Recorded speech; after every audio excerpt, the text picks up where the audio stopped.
今天就要去 vivo 上班了，但是我刚化完妆太困了，我又躺回床上了，能不能不去上班呢？大家都知道啊，我是从大学就开始做自媒体了，但其实我以前一直有一个大厂梦，甚至还投过大厂的简历。这不巧了吗？前2天 vivo 的小伙伴发来一个邀请，想让我去他们的影像工程部体验一下实习生的日常。好家伙，这不直接一个圆梦！我从来没有这么早开车去上班过，这应该也是我第一次这么直面早高峰吧。虽然说现在已经10点了，希望今天不要迟到，真的，今天出门有点晚了，已经还有点紧张，也不知道大厂里面就是有什么规矩啊啥的。Hello， 欢迎入职。哇，还有我的工牌耶！我比较好奇的就是，像很多大厂嘛，他们入职之前，新员工会有一些比较特别的流程，比如说要去厂里面拧螺丝，基站里面搭一下基站才能过来上班。那我们倒没有，来，我们走吧。入职大礼包已经买好了。入职大礼包有一台工作用的手机，还有一个入职指南。前面还有写着核心价值观。今天呢，我的岗位是 vivo 影像测试工程师，而且还是偏重于人像领域。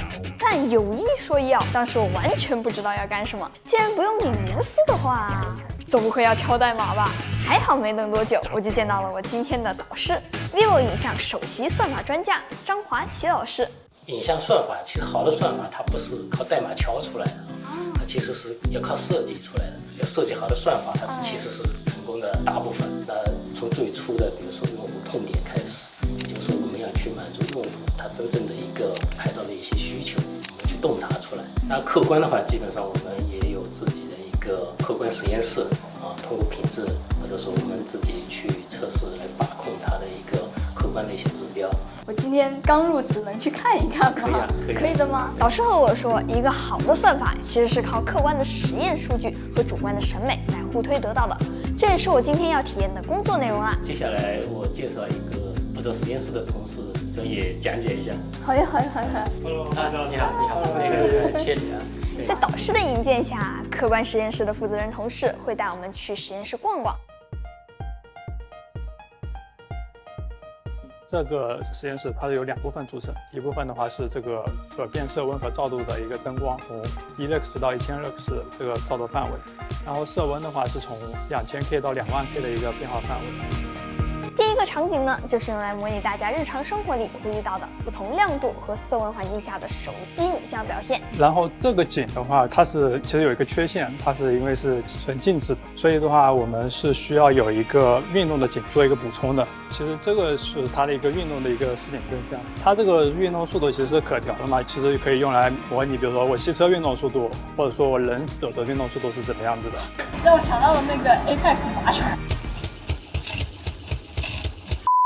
其实还有一点我们可能不能忽略的就是用户的拍摄方式，也就是他的手持或者说他的跑动状态下，在这种情况下他的一个拍摄状态是怎么样子。所以说我们这块的话会是利用一个防抖台，它其实核心的用处的话就是用来模拟用户的手抖或者跑动的时候它的一个拍摄状况。那它能不能模拟那种比较随机的抖动啊？其实我们能从那个手机的一些陀螺仪数据里面把它运动状态给它抓取出来，做一些数据转换，然后导入到这个防抖台上来去做模拟。现在老师给我们调了一个很复杂的曲线，我们看一下它的防抖效果，已经在录像了，这估计得跑得很猛烈的才会到这种抖动程度。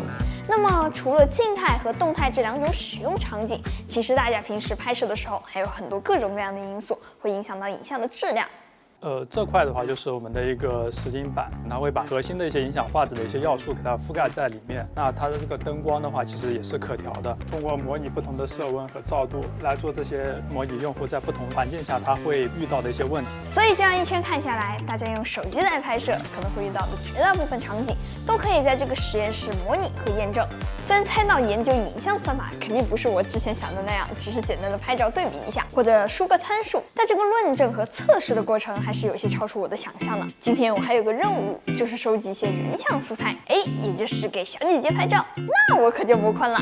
正好导师给我抓到了一个正在工位上面摸鱼的小姐姐，来跟大家打个招呼。然后我们接下来就准备去户外进行一些实拍的测试了，我们一起出发吧。在我身边这位学姐呢，就是今天要带我去体验一下在不同场景底下 vivo 人像表现的小姐姐。Hello， 这是我们今天第一个场景。然后稍微挺直一点，然后脖子。对，这样看比较自然。再保持一下，3、2、1。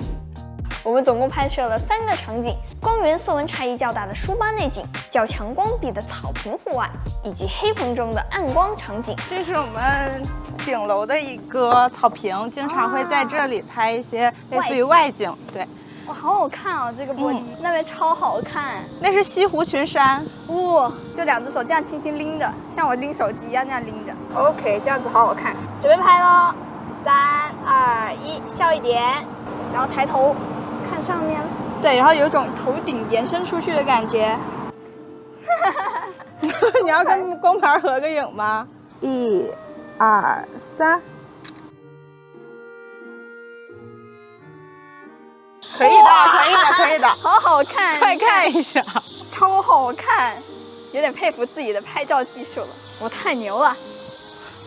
眼神的话可以大概看这个，对，这个位置眼睛会比较有神，好看。你看这个桌子上的蜡烛已经完全看不见了，完全过曝的状态，但是它居然后期能算回来。和小姐姐拍了快1个下午，不知道大家觉得这些照片看上去感觉怎么样呢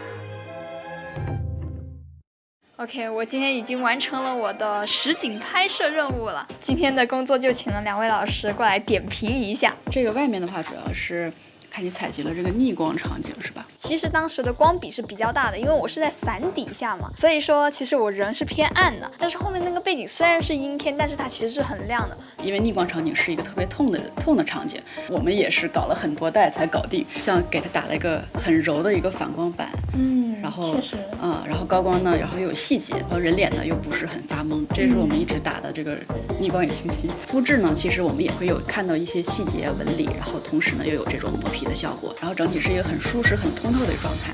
确实有种牛奶机的感觉。虚化的这个算法刚出来的时候，其实会出现一些头发丝儿有一些没有算的不好的地方。那我看现在这个头发丝儿还有就是人物边缘都是算的非常完美的，就可以说是没有什么破绽了。借助一个我们叫 matting 的一个技术 ，Photoshop 里面也有这样的一个东西，但是呢，它需要一个人的很复杂的一些勾边的一些操作。但是呢，我们算法的话，把这样的一个技术改成了一个全自动的在背后直接运行了的一个东西。那现在我们这个算法这些东西是专门做了一个芯片去处理，而不是用手机本身的处理器去处理。那为什么我们要一个这样子单独的芯片去算呢？因为其实现在大家录视频也是一个比较重要的一个场景，其实对算力要求很高单靠平台的这样的一个算力其实是不够的。这样的话能让视频能跑出说1080p 或者4K 是一个流畅的一个视频人像。有个很抽象的问题，对于 vivo 来说，怎样的人像才是好人像呢？你觉得拍的美吗？我觉得很好看。那就是对了，就是我们首先要给它呈现出来一种，它是我理想中的自己，是我印象中的自己，是我期待的自己。从我们的层面呢，可能是想给用户传达一种更专业的、更具有人文性的这种影像。所以这就是为什么 vivo 做人像很早就是人资团队都是摄影界的大牛因为他们对美的把握其实是很到位的。OK， 很感谢2位老师今天对我的作品的点评。就第一次来大厂上班，还是有点小小的紧张原来这个算法背后，原来还有那么多的流程和故事。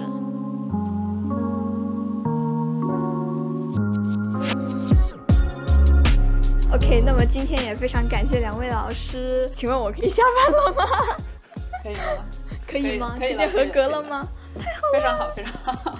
今天来 vivo 体验了一天大厂员工的工作，和大家想象中的有啥区别吗？反正和我想象的有点不太一样哦。简单体验了一下浓缩版的影像测试工程师的日常，对我来说当然就挺有趣的。